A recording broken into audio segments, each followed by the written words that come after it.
All right, we're going to go ahead and go upstairs here. The railing, the banister, I do note that there's a couple of scratches right here across the grain. It looks like it's been repainted, and then the corners down here just a little rough right here, but all in all, with brand new paint and staining of the treads, it's beautiful. Now I'm going to take a look right here.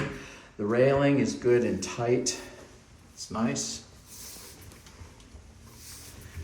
Hardwood's up here on the top level, the same as downstairs, hardwood planks.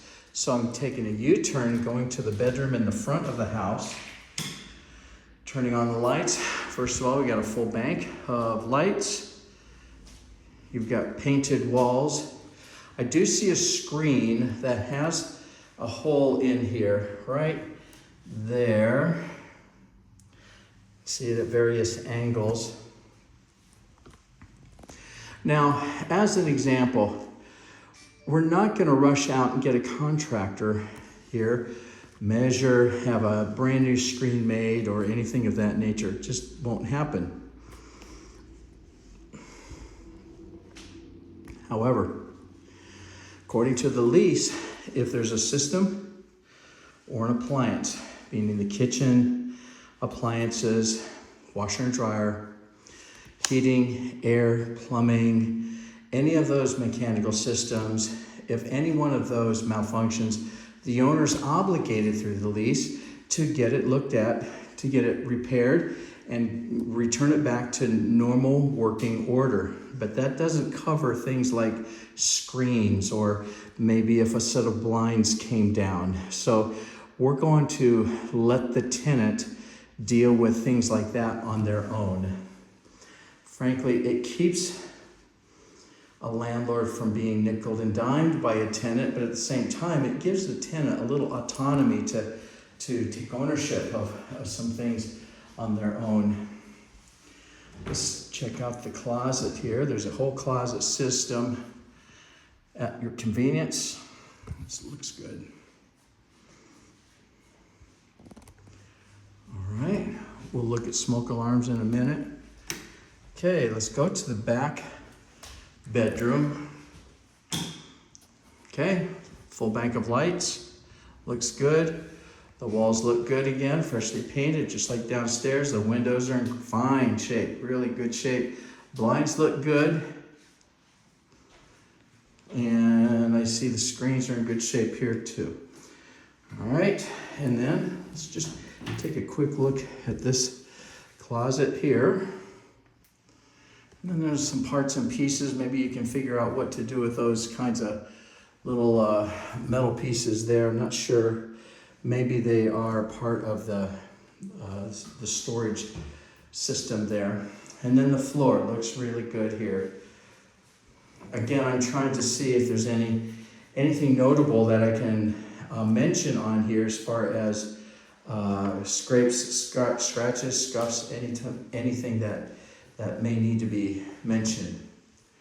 Okay, and I can't find any, all right? So let's go into the bathroom.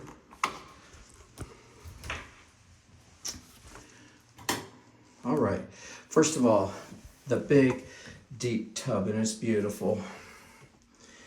And once again, you see the condition of it. And then the ceramic tile, the shower system. Now, in your first shower or tub experience, if something malfunctions, give us a call and we'll talk to the owner. We'll send somebody out and we'll get it fixed, repaired, replaced, whatever we have to do. Okay, the shower curtain is always an individual thing, but they're starting you out with one, but you can certainly use your own. But please take this one here, fold it up, put it in plastic, and store it away as good as you possibly can. Okay, now I do see we have a toilet here, so I always flush the toilet to check the flusher.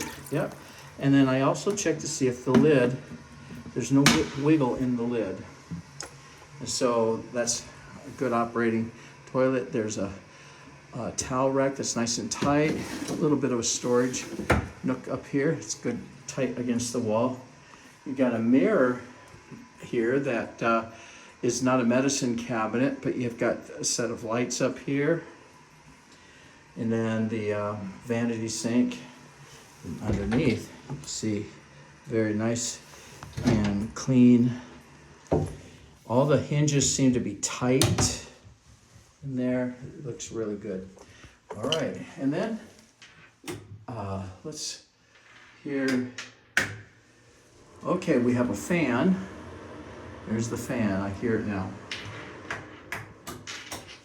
And then we have the light, the tile.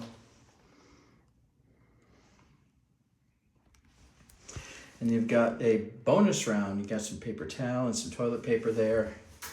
And one in the cube. It's good. All right. And then finally up here we have a linen closet with a couple of shelves for your convenience. And then another filter right here as far as the AC furnace goes. It's important to keep the filters changed every 2 months. Our policy is every 2 months, 60 days, because number one, that's gonna lend you clean air, at least inside the house.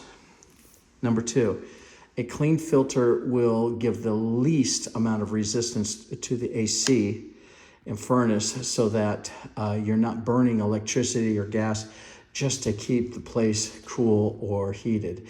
So you're not putting it on overload and you're not stressing the machine with a clean filter, okay? All right, I'm gonna close this video out and let's head into the basement and see what's doing down on the lower level.